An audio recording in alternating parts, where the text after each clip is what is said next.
The purpose of this video is to break down in general words the tools that central banks use to conduct monetary policy and the consequences when those tools don't achieve the desired goal.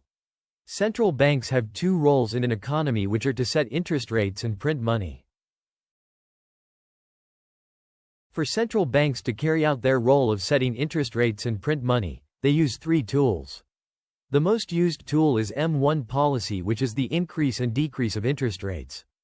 M2 policy is when central banks buy or sell debt securities from the public, and M3 policy is when central banks print money and give it to the general public to fill a gap in spending created by the economic environment.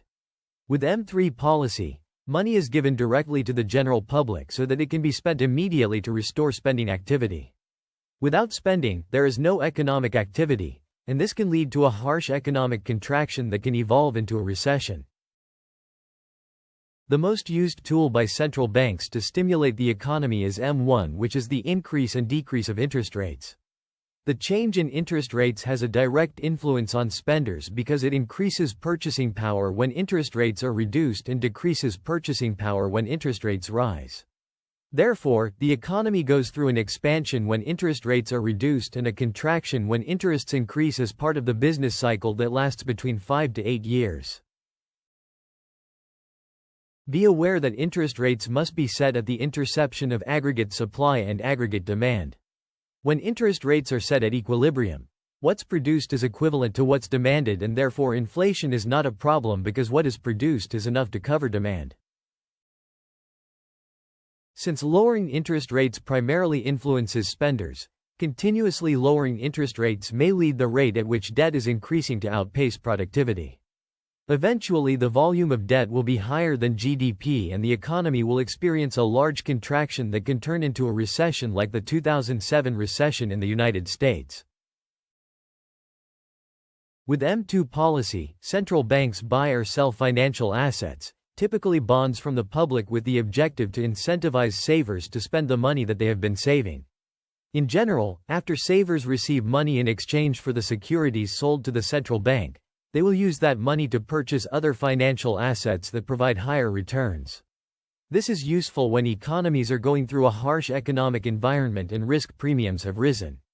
Therefore, when the central bank buys financial assets from the public, it helps decrease risk premiums because those riskier assets are bought by those who sold their securities to the central bank. As a result, this will lower risk premiums. If central banks print too much money to buy financial assets, then risk premiums can be pushed down too low. This will remove the incentive of savers to buy riskier assets because they can no longer receive the desired returns. If savers lose the incentive to buy riskier financial assets, M2 policy will no longer have a stimulating effect on the economy. With M3 policy, money is put directly in the hands of consumers with specific instructions where to be spent. During the 2020 pandemic in the United States, money was given to employers to pay payroll and not lay off employees. Additionally, money was given directly to citizens with the objective that citizens will spend it and therefore restore economic activity. M3 policy is mostly a plug to cover a hole in spending created by the economic environment. Issues arrive when the money printed to fill the hole is higher than the drop in spending, as it will lead demand to surpass supply.